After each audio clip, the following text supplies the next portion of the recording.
नमस्कार दोस्तों, मैं आप सभी के लिए लेके आई हूँ डेली करंट जीके जीएस की प्रैक्टिस क्लास। इस क्लास में डेली के 10 most important current GK GS की क्वेश्चन की डिटेल एनालिसिस करवाई जाती है, जो कि आपके एग्जाम की दृष्टि से बेहद ही महत्वपूर्ण प्रश्न होते हैं।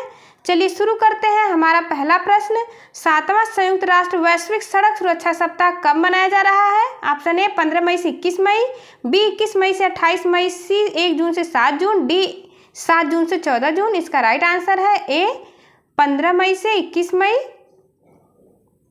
आइए इसका डिटेल सोल्यूशन देखते हैं। 7वां संयुक्त राष्ट्र वैश्विक सड़क सुरक्षा सप्ताह इस वर्ष 15 मई से 21 मई तक मनाया जाएगा। इस बार का विषय है टिकाऊ परिवहन और नारा है रीथिंक मोबिलिटी। अगला प्रश्न देखते हैं, मोस्ट इंपॉर्टेंट क्वेश्चन। G20 से एक प्रश्न किसी भी एग्जाम में इस साल आना तय है, तो आप इसको ध्यान से देखिएगा। निम्नलिखित में से किस समूह में सभी 4 देश G20 के सदस्य हैं? ऑप्शन ए अर्जेंटीना, मैक्सिको, दक्षिण अफ्रीका और तुर्की। Option B Australia, Canada, Malaysia और New Zealand. Option C Brazil, Iran, Saudi अरब और Vietnam. Option D Indonesia, Japan, Singapore और दक्षिण कोरिया। इसका राइट आंसर है ऑप्शन ए अर्जेंटीना, मैक्सिको, दक्षिण अफ्रीका और तुर्की। आइए इसका डिटेल सॉल्यूशन देखते हैं। हाल ही में कनाडा के मंत्री ने G20 अध्यक्ष के रूप में भारत और G20 व्यापार तथा निवेश कार्य समूह में अपनी प्राथमिकताओं पर समर्थन व्यक्त किया है। G20 समूह क्या है, इसे देखते हैं। G20 का गठन वर्ष 1999 के दशक के अंत के वित्तीय संकट और पृष्ठभूमि में किया गया था, जिसने विशेष रूप से पूर्वी एशिया और दक्षिण पूर्व एशिया को प्रभावित किया था। इसका उद्देश्य है मध्यम आय वाले देशों को शामिल करके वैश्विक वित्तीय स्थिरता को सुरक्षित करना। G20 देशों में दुनिया की 60% आबादी, वैश्विक जीडीपी का 80% और वैश्विक व्यापार का 75% शामिल है। यहाँ नीचे दिया हुआ है G20 के सदस्य देशों के नाम, आप इसे चाहे तो नोट कर सकते हैं। अगला प्रश्न है, भारत के पत्तनों को पर्यावरण के अधिक अनुकूल और टिकाऊ बनाने के लिए कौन सी पहल लॉन्च की गई? ए हरित बंदरगाह, बी हरित सागर दिशा निर्देश, सी हरित तटीय परिवहन और डी हरित माला। इसका राइट आंसर है बी हरित सागर दिशा निर्देश। आइए इसका डिटेल एनालिसिस देखते हैं। हाल ही में पत्तन, पोत परिवहन एवं जल मार्ग मंत्रालय ने 0 कार्बन उत्सर्जन लक्ष्य को प्राप्त करने के लिए हरित सागर हरित पत्तन दिशा निर्देश 2023 लॉन्च किया है। आइए इसका उद्देश्य देखते हैं। नवीकरणीय ऊर्जा, जल संरक्षण, जैव विविधता और संरक्षण, जलवायु लचीलापन जैसे हरित पत्तन विकास संचालन के लिए सर्वोत्तम प्रथाओं एवं प्रौद्योगिकियों को बढ़ावा देना। अगला पॉइंट है, एट्रिक्स कॉर्पोरेशन लिमिटेड की स्थापना कब की गई थी? Option A 1990, option B 1991, option C 1994, option D 1992। इसका राइट आंसर है ऑप्शन डी 1992 में की गई थी। एट्रिक्स कॉर्पोरेशन लिमिटेड भारत सरकार की एक पूर्ण स्वामित्व वाली कंपनी है, जिसका प्रशासनिक नियंत्रण अंतरिक्ष विभाग भारत सरकार के पास है। इसे सितंबर 1992 में अंतरिक्ष उत्पादों, तकनीकी परामर्श सेवाओं और इसरो द्वारा विकसित प्रौद्योगिकियों के वाणिज्यिक दोहन व प्रचार प्रसार के लिए सरकार के स्वामित्व वाली एक प्राइवेट लिमिटेड कंपनी के रूप में स्थापित किया गया था। अगला प्रश्न है, मोस्ट इंपॉर्टेंट क्वेश्चन। निम्नलिखित में से किस संगठन की स्थापना डॉक्टर भीमराव अंबेडकर ने की थी? ऑप्शन ए बहिष्कृत हितकारिणी सभा, बी स्वतंत्र लेबर पार्टी, सी अखिल भारतीय अनुसूचित जाति संघ या डी उपर्युक्त सभी। इसका राइट आंसर है डी उपर्युक्त सभी। आइए इसका सलूशन देखते हैं। बाबा साहेब डॉक्टर भीमराव अंबेडकर का जन्म वर्ष 1891 में महू प्रांत, जो कि अब मध्य प्रदेश में पड़ता है, हुआ था। उन्हें भारतीय संविधान का जनक कहा जाता है और वह पहले भारत के कानून मंत्री थे। वह संविधान निर्माण की मसौदा समिति के अध्यक्ष थे। वह एक राजनेता भी थे जिन्होंने दलितों और अन्य सामाजिक रूप से पिछड़े वर्गों के अधिकारों के लिए लड़ाई लड़ी थी। अंबेडकर द्वारा स्थापित संस्थाओं के नाम दिए हुए हैं, आप इसे चाहे तो नोट कर सकते हैं, जो कि मोस्ट इंपॉर्टेंट है।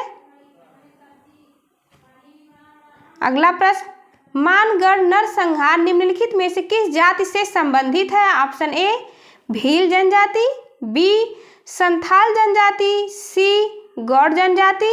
इसका राइट आंसर है ऑप्शन ए भील जनजाति। आइए इसका डिटेल सॉल्यूशन देखते हैं। भील आदिवासी समुदाय रियासतों जो कि राजस्थान और गुजरात के शासकों और अंग्रेजों के मध्य बंधुआ मजदूर बन गया था। वर्ष 1899 से 1900 के मध्य भीषण अकाल में दक्कन में 6 लाख से अधिक लोग मारे गए थे और डिटेल सॉल्यूशन दिया हुआ है, आप इसे चाहें तो पढ़ सकते हैं। चलिए देखते हैं आज का अगला प्रश्न। निम्नलिखित में से क्या आर्य सैनिकों द्वारा उपयोग किया जाने वाला एक कवच था? ऑप्शन ए समुद्र, बी वर्मन, सी पंचजन, डी श्रद्धा। इसका राइट आंसर है बी वर्मन। आइए सॉल्यूशन देखते हैं। आर्यों के पास घोड़ों द्वारा संचालित रथ थे और उन्होंने ही पहली बार पश्चिम एशिया और भारत को इन रथों से परिचित कराया था। आर्य सैनिक संभवतः वर्मन से लैस थे जो एक प्रकार का जैकेट कवच था। अगला प्रश्न है, किसी निकाय का भार? ऑप्शन ए पृथ्वी की सतह पर प्रत्येक स्थल पर समान रहता है, बी ध्रुवों पर अधिकतम होता है, सी भूमध्य रेखा पर अधिकतम होता है, डी मैदानों की अपेक्षा ध्रुवों पर कम होता है। इसका राइट आंसर है ऑप्शन बी ध्रुवों पर अधिकतम होता है। किसी निकाय का भार उस पर कार्य करने वाले गुरुत्वाकर्षण बल पर निर्भर करता है जो कि निकाय और पृथ्वी के केंद्र के बीच की दूरी पर निर्भर करता है। पृथ्वी पूरी तरह से गोल नहीं है और इसका आकार ध्रुवों पर थोड़ा चपटा है और घूर्णन के कारण भूमध्य रेखा पर यह उभरी हुई है। परिणाम स्वरूप ध्रुवों पर गुरुत्वाकर्षण बल भूमध्य रेखा की तुलना में थोड़ा अधिक होता है। अगला पॉइंट है, किसी निकाय का भार ध्रुवों पर अधिकतम और मैदानों की तुलना में पहाड़ियों पर कम होता है। चूंकि भूमध्य रेखा पर अधिक अपकेंद्री बल होने के कारण यहाँ गुरुत्वाकर्षण बल प्रतिसंतुलित हो जाता है, इसलिए भूमध्य रेखा की तुलना में ध्रुवों पर किसी निकाय का कुल भार अधिक होता है। अगला पॉइंट है, हालांकि ध्रुवों पर किसी निकाय का भार मैदानों की तुलना में कम नहीं होता है। पृथ्वी की सतह पर किसी निश्चित ऊंचाई पर प्रत्येक स्थान पर किसी निकाय का भार समान होता है।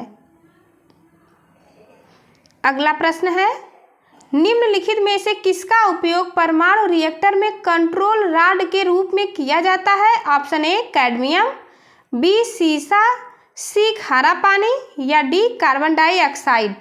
इसका राइट आंसर है ए कैडमियम का प्रयोग किया जाता है।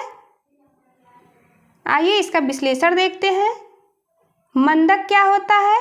यह तेज न्यूट्रॉन की गति को कम करता है जिससे उन्हें परमाणु श्रृंखला प्रतिक्रिया को बनाए रखने में सक्षम थर्मल न्यूट्रॉन में बदल दिया जाता है। भारी जल ग्रेफाइट या बेरिलियम ऑक्साइड का उपयोग मंदक के रूप में किया जाता है।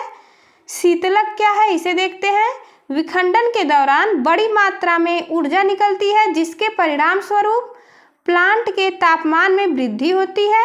संयंत्र के तापमान को कम करने के लिए रिएक्टर के माध्यम से वायु, जल या कार्बन डाइऑक्साइड जैसे शीतलक प्रवाहित किए जाते हैं।